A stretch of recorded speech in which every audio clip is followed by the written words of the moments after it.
जो है वो गार्निश करेंगे। देखें जी, मज़ेदार हमारा ये मटन भिंडी का सालन बन के रेडी हुआ है। आप भी सेम इसी तरीके से बनाएं, इंशाल्लाह ये आपको रेसिपी पसंद आएगी। बिस्मिल्लाहिर्रहमानिर्रहीम, अस्सलाम वालेकुम। क्या हाल है आप सबके? दुआ है कि अल्लाह पाक आप सबको अपनी हिफ्ज़ ईमान में रखे। आज हम बनाएंगे भिंडी गोश्त। भिंडी गोश्त बनाने के लिए 1 kg मैंने ये भिंडियाँ ली हैं। जो ज़्यादा लंबी थी उनको मैं बीच में से मैंने कट लगा लिया है, इस तरह करके ना काट ली हैं। वैसे मिडल में इस तरह ना मैंने कट दे दी है। 1 किलो भिंडियाँ धो के अच्छी तरह खुश्क करके, इनके ऊपर पानी नहीं हो चाहिए क्योंकि ये पहले ही चिपचिपी सी होती हैं। 2 लार्ज साइज़ के मैंने प्याज लिए हैं, उनको लंबाई में काट लिया है। 1 किलो मैंने ये मटन जो है गोश्त, इसको धो के अच्छी तरह यहाँ रख लिया है। 4 अदद साबुत मिर्च हैं और 1 अदद मैंने मिर्च को बारीक काट लिया है। 1 कप मैंने घी ले लिया, आप चाहें तो आप ऑयल भी ले सकते हैं। दही जो है 1 कप मैंने ले लिया है। 1/2 कप टमाटर ये मैंने जो फ्रीज़र किए हुए हैं, ये वो टमाटर है मैंने यहाँ रख लिए हैं। 1 टीस्पून कश्मीरी लाल मिर्च है, 1 टीस्पून गरम मसाला है मेरे पास, 2 टीस्पून ये मैंने नमक रख लिया है। खाने के 3 चम्मच अदरक और लहसुन का पेस्ट है। खाने का 1 चम्मच भर के मैंने खुश्क धनिया पाउडर ले लिया है। 3 खाने के चम्मच सब्ज़ धनिया मेरे पास, 1/4 टीस्पून मेरे पास हल्दी पाउडर है। 2 टीस्पून मैंने सुरख रेगुलर मिर्च रख ली है। 2 मैंने तेज़पात ले लिए हैं, दालचीनी के 2 पीस हैं, 2 मोटी इलायची हैं। अल्लाह का नाम लेते हैं, चूल्हे की फ्लेम को ऑन करते हैं। ऑयल हम डाल देंगे अपने इस पतीले में, इस तरह करके हम अच्छी तरह बर्तन को साफ़ कर लेंगे। ऑयल हमारा अच्छी तरह गर्म हो जाए तो हम इसमें डालेंगे अपने प्याज, क्योंकि प्याज मुझे चाहिए फ्राई। हमारा अच्छी तरह गर्म हो गया, हम अपने प्याज जो है वो डालेंगे। हाफ में अभी डालूंगी और हाफ में बाद में डालूंगी जब ये फ्राई हो जाएंगे। प्याज मैंने फ्राई कर लिया, ऐसे हम करते हैं साइड पे। और इसी घी में हम डालेंगे अपने खड़े मसाले। बिस्मिल्लाहिर्रहमानिर्रहीम, ये हम इसमें डाल देंगे अपने खड़े मसाले। बिस्मिल्लाह। और 1 मिनट इसको फ्राई करेंगे। प्यारी सी खुशबू मसालों की आ चुकी है। हम डाल देंगे अपना मटन जो है वो, और मटन को हम फ्राई करेंगे 5 से 6 मिनट। इसमें हम डाल देंगे 5 से 6 मिनट लगे हैं, हमारे गोश्त का रंग चेंज हो गया। अदरक और लहसुन का पेस्ट डाल देंगे और इसे हम अच्छी तरह 4 मिनट मज़ीद इसके साथ हम भूनेंगे, फ्राई करेंगे इसको अदरक लहसुन के पेस्ट के साथ। जितनी देर में हमारा ये लहसुन और अदरक का पेस्ट जो है ये गोश्त के साथ भूनने होता है, इतनी देर में हम अपने दही का और प्याज का एक फाइन सा पेस्ट रेडी कर लेंगे। ये हम अपना दही डाल देंगे और इसे फाइन सा एक पेस्ट हम रेडी कर लेंगे इसका। लहसुन अदरक का पेस्ट डाल के 3 से 4 मिनट हमने फ्राई कर लिया है। ये हम डाल देंगे खुश्क धनिया पाउडर जो है, ये हमारे पास है सुरख मिर्च, ये हम इसमें ऐड कर देंगे।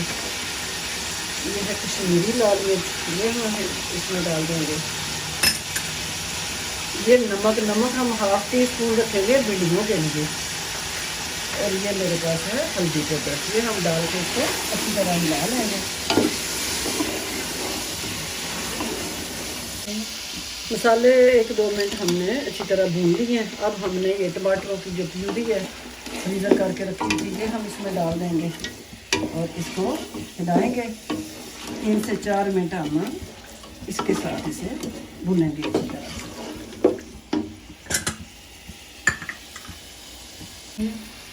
टमाटर डाल के 3 से 4 मिनट हमने इसे भून लिया है। अब ये जो दही का पेस्ट हमने बनाया है वो और प्याज जो है ये हम इसमें डाल देंगे इस तरह करके।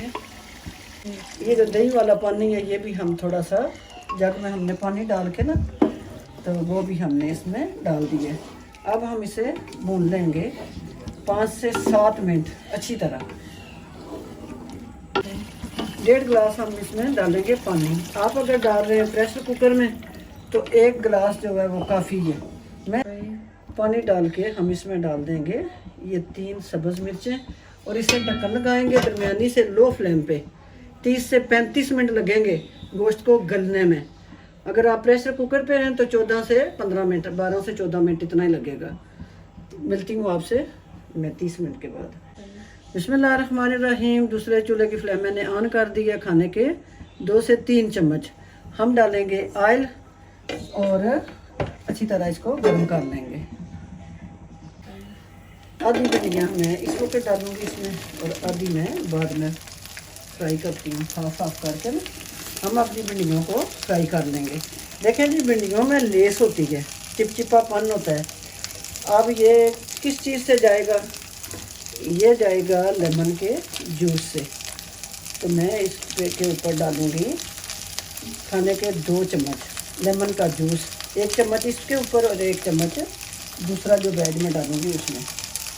खाने का 1 चम्मच हम इसमें निचोड़ देंगे लेमन का जूस और इसे हिलाएंगे। प्यारे सा इसका कलर जो है वो चेंज हो रहा है। ऑयल बिल्कुल इसमें कम जाएगा क्योंकि हमने घी जो है हांडी का वो पूरा इसमें यूज़ कर लिया है। बहुत कम ऑयल के साथ हम इन्हें फ्राई करेंगे और इनका फेसलापन जो है ना, चिपचिपापन वो ख़त्म करेंगे। ये देखें भी अच्छी तरह ये फ्राई हो चुकी हैं। इन्हें मैं निकालूंगी प्लेट में। नमक और मिर्चें में मैं उनको भी फ्राई करके तो फिर एक साथ ही इसमें डालेंगे। हम इसे निकाल लेंगे अपनी प्लेट में। इसी तरह मैंने खाने का 1.5 चम्मच ऑयल ले लिए और अपनी बकाया ये भिंडियाँ हम डाल देंगे अपने फ्राई पैन में, सास पैन में इसमें, और इनको अच्छी तरह फ्राई कर लेंगे हम। हाफ लेमन जो है ना वो मैं इसमें निचोड़ दूँगी। माशाल्लाह जी, ये भिंडियाँ भी हमारी फ्राई हो गई हैं। प्यारा सा इनके कलर आ चुका है। अब जो पहले मैंने भिंडियाँ फ्राई की थी वो भी इसमें हम डाल देंगे और साथ ही हम डालेंगे इसमें हाफ टी स्पून जो नमक मैंने बचा के रखा था ना, वो नमक हम डाल देंगे अपनी भिंडियों के ऊपर। इस तरह करके हम छिड़क देंगे।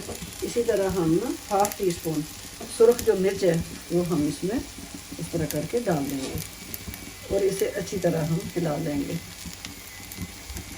नमक मिर्च डाल के चूल्हे की फ्लेम को मैंने कर दी है ऑफ और इसे अच्छी तरह हम अपनी भिंडियों के अंदर मिक्स कर लेंगे। चेक करेंगे आया कि हमारा जो गोश्त है वो गल चुका है। तो ये बिल्कुल गला हुआ है। हम डालेंगे इसे और अपनी जो भिंडियाँ हैं वो हम डाल देंगे अपने इस गोश्त में। ये अपनी भिंडियाँ हम अपने गोश्त में डाल देंगे और इसे हम हिलाएंगे अच्छी तरह। हिला के तो हम इसे लगा देंगे ढक्कन बिल्कुल मंदम फ्लेम पे ना, ये 5 से 7 मिनट। इसी तरह ना धनिया भी हम इसमें डाल देंगे और अपना गरम मसाला भी ऐड कर देंगे, गरम मसाला, और ये हम इसमें डाल देंगे सब्ज़ मिर्चें। साथ ही हम ये हरा धनिया भी डाल देंगे और इसको हिला के हम लगाएंगे ढक्कन 5 से 7 मिनट के लिए ना, बिल्कुल लो फ्लेम पे। बिस्मिल्लाहिर्रहमानिर्रहीम। चूल्हे की फ्लेम को मैंने कर दिया है ऑफ और अपनी भिंडी और मटन डिश आउट करके आपको दिखाते हैं कि ये किस तरह का बना है। बिस्मिल्लाह।